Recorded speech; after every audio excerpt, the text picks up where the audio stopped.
ನೋಡೋದಕ್ಕೆ ಸುಂದರ, ಮಾತನಾಡೋದಕ್ಕೆ ಧೈರ್ಯಶಾಲಿ, ಕನ್ನಡ ಚಿತ್ರರಂಗದ ಗೋಲ್ಡನ್ ಗರ್ಲ್. ಆದ್ರೆ ಇನ್ನೂ ಮದುವೆ ಆಗಿಲ್ಲ. ಅವರಿಗಿಷ್ಟವಾದ ಹುಡುಗ ಸಿಕ್ಕಿಲ್ವಾ? ಅಥವಾ ಅವರು ತಾವೇ ಮದುವೆ ಆಗಲ್ಲ ಅಂತ ನಿರ್ಧಾರ ಮಾಡಿದ್ದಾರಾ? ಇದಕ್ಕೆ ಕಾರಣ ಪ್ರೀತಿ ವಿಫಲವಾಗಿದೆಯಾ ಅಥವಾ ರಾಜಕೀಯ ಜೀವನದ ಒತ್ತಡವಾ? ಇವತ್ತು ನಾವು ತಿಳಿಯೋಣ ರಮ್ಯಾ ಅವರ ಜೀವನದ ಆ ಮೌನ ಅಧ್ಯಾಯ. ಜನ ಕೇಳ್ತಿರುವ ಪ್ರಶ್ನೆಗೆ ಉತ್ತರ.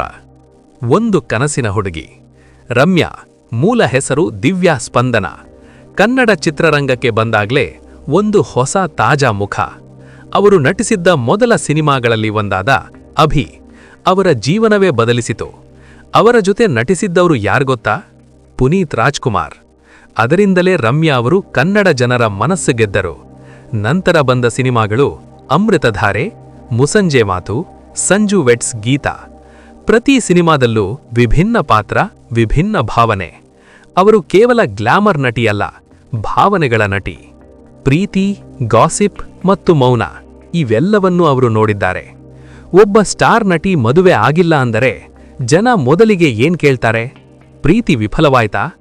ರಮ್ಯಾ ಅವರ ಬಗ್ಗೆ ಹಲವಾರು ಗಾಸಿಪ್ಗಳು ಬಂದವು. ಆದರೆ ಅವರು ಯಾವಾಗಲೂ ತಮ್ಮ ವೈಯಕ್ತಿಕ ಜೀವನದ ಬಗ್ಗೆ ಹೆಚ್ಚು ಮಾತನಾಡಿಲ್ಲ. ಒಮ್ಮೆ ಸಂದರ್ಶನದಲ್ಲಿ ಅವರು ಹೇಳಿದ್ದೇನು ಗೊತ್ತಾ?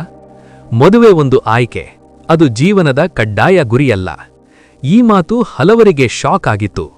ಅವರಿಗೆ ಮದುವೆ ಬಗ್ಗೆ ವಿರೋಧ ಇಲ್ಲ, ಆದರೆ ಸರಿಯಾದ ವ್ಯಕ್ತಿ, ಸರಿಯಾದ ಸಮಯ, ಸರಿಯಾದ ಮನಸ್ಸು ಇವು ಮೂಡಿದಾಗ ಮಾತ್ರ. ಅವರು ಸಿನಿಮಾ ಮಾತ್ರವಲ್ಲ, ರಾಜಕೀಯವೂ. ರಮ್ಯಾ ಅವರು ಕೇವಲ ನಟಿ ಮಾತ್ರ ಅಲ್ಲ, ಅವರು ರಾಜಕೀಯಕ್ಕೂ ಬಂದರು.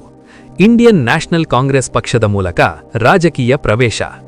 ಮಂಡ್ಯ ಲೋಕಸಭಾ ಕ್ಷೇತ್ರದಿಂದ ಸ್ಪರ್ಧಿಸಿ ಗೆದ್ದಿದ್ದರು. ರಾಜಕೀಯ ಜೀವನ ಸುಲಭವೇ? ಒತ್ತಡ, ಟೀಕೆ, ಸಾಮಾಜಿಕ ಮಾಧ್ಯಮದ ಟ್ರೋಲ್ಗಳು ಈ ಎಲ್ಲದರ ನಡುವೆ ವೈಯಕ್ತಿಕ ಜೀವನಕ್ಕೆ ಸಮಯ ಸಿಗುತ್ತದೆಯಾ? ಇಲ್ಲ. ಏಕೆಂದರೆ ಜೀವನದ ಕಠಿಣ ಸಮಯ.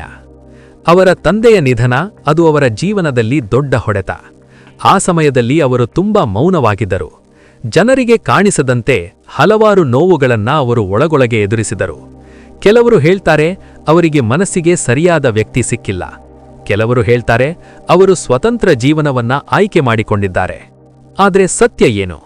ಸತ್ಯ ಏನೆಂದರೆ ಅವರು ತಮ್ಮ ಜೀವನವನ್ನ ತಮ್ಮ ನಿಯಮದಂತೆ ಬದುಕ್ತಿದ್ದಾರೆ. ಅವರು ನೋಡಕ್ಕೆ ಸುಂದರ ಇದ್ದರೆ ಮದುವೆ ಆಗಲೇಬೇಕು ಅನ್ನೋ ನಿಯಮ ಇದೆಯಾ? ಸಮಾಜದಲ್ಲಿ ಒಂದು ಕಲ್ಪನೆ ಇದೆ, ಹುಡುಗಿ ಸುಂದರ ಇದ್ದರೆ ಮದುವೆ ಆಗಬೇಕು. ಆದರೆ ಒಬ್ಬ ಮಹಿಳೆಯ ಮೌಲ್ಯ ಮದುವೆಯಿಂದಲೇ ಅಳೆಯಬೇಕಾ? ರಮ್ಯಾ ಅವರು ಈ ಪ್ರಶ್ನೆಗೆ ತಮ್ಮ ಜೀವನದ ಮೂಲಕ ಉತ್ತರ ಕೊಟ್ಟಿದ್ದಾರೆ. ಅವರು ಇಂದು ಸಿನಿಮಾಗಳಲ್ಲಿ ಆಯ್ದ ಕೆಲಸ ಮಾಡ್ತಿದ್ದಾರೆ, ಸಾಮಾಜಿಕ ವಿಷಯಗಳ ಬಗ್ಗೆ ಮಾತನಾಡ್ತಿದ್ದಾರೆ, ತಮ್ಮ ಖಾಸಗಿ ಜೀವನವನ್ನ ಪಬ್ಲಿಕ್ ಮುಂದೆ ತರೋದಿಲ್ಲ. ಅವರು ಮದುವೆ ಬಗ್ಗೆ ಏನು ಹೇಳಿದ್ದಾರೆ? ಕೆಲವು ಸಂದರ್ಶನಗಳಲ್ಲಿ ಅವರು ಸ್ಪಷ್ಟವಾಗಿ ಹೇಳಿದ್ದು, ನಾನು ಮದುವೆ ವಿರುದ್ಧ ಇಲ್ಲ, ಆದರೆ ಅದು ನನ್ನ ಜೀವನದ ಕಡ್ಡಾಯ ಗುರಿಯಲ್ಲ. ಅವರು ಹೇಳಿದ್ದು, ಜೀವನದಲ್ಲಿ ಶಾಂತಿ ಮುಖ್ಯ, ಸರಿಯಾದ ವ್ಯಕ್ತಿ ಬಂದರೆ ಯಾಕೆ ಬೇಡ ಎನ್ನುತ್ತೇನೆ, ಆದರೆ ಕೇವಲ ಸಮಾಜದ ಒತ್ತಡಕ್ಕೆ ಮದುವೆ ಆಗಲ್ಲ. ಇದು ಸ್ಪಷ್ಟವಾಗಿ ಹೇಳಿದರು. ನಿಮ್ಮ ಅಭಿಪ್ರಾಯ ಏನು? ಮದುವೆ ಜೀವನದ ಕಡ್ಡಾಯ ಹಂತವಾ ಅಥವಾ ಅದು ವೈಯಕ್ತಿಕ ಆಯ್ಕೆಯಾ? ಕಾಮೆಂಟ್ನಲ್ಲಿ ಹೇಳಿ. ಇಂದು ರಮ್ಯಾ ಅವರು ಶಾಂತ ಜೀವನ ನಡೆಸುತ್ತಿದ್ದಾರೆ. ಅವರ ಸಾಮಾಜಿಕ ಮಾಧ್ಯಮದಲ್ಲಿ ನೋಡಿದರೆ ಪ್ರಕೃತಿ, ಪುಸ್ತಕಗಳು, ಸ್ನೇಹಿತರು. ಅವರು ಆತ್ಮವಿಶ್ವಾಸದಿಂದ ಬದುಕುತ್ತಿದ್ದಾರೆ. ಅವರಿಗೆ ಜೀವನದಲ್ಲಿ ತೊಂದರೆ ಇದೆ ಎಂಬ ಅಧಿಕೃತ ಮಾಹಿತಿ ಇಲ್ಲ. ಅವರು ಸ್ವತಂತ್ರವಾಗಿ ಬದುಕುತ್ತಿದ್ದಾರೆ. ಕೊನೆಯದಾಗಿ ನಾವು ಹೇಳುವುದೇನೆಂದರೆ, ಹೀಗಾದರೆ ಉತ್ತರ ಏನು? ರಮ್ಯಾ ಯಾಕೆ ಮದುವೆಯಾಗಿಲ್ಲ? ಪ್ರೀತಿ ವಿಫಲವಾದ ಕಾರಣ ಎಂದು ಯಾವುದೇ ದೃಢ ಮಾಹಿತಿ ಇಲ್ಲ. ರಾಜಕೀಯ ಒತ್ತಡ ಕಾರಣ ಎಂದು ಅವರು ಹೇಳಿಲ್ಲ. ಸರಿಯಾದ ವ್ಯಕ್ತಿ ಸಿಕ್ಕಿಲ್ಲ ಎಂದು ಅವರು ಅಧಿಕೃತವಾಗಿ ಹೇಳಿಲ್ಲ. ಆದರೆ ಅವರು ಹೇಳಿದ್ದು ಒಂದೇ, ಮದುವೆ ಒಂದು ಆಯ್ಕೆ ಅಷ್ಟೇ.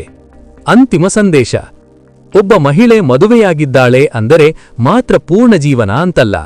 ಮದುವೆ ಆಗಿಲ್ಲ ಅಂದರೆ ಅವಳು ಅಪೂರ್ಣ ಅಲ್ಲ.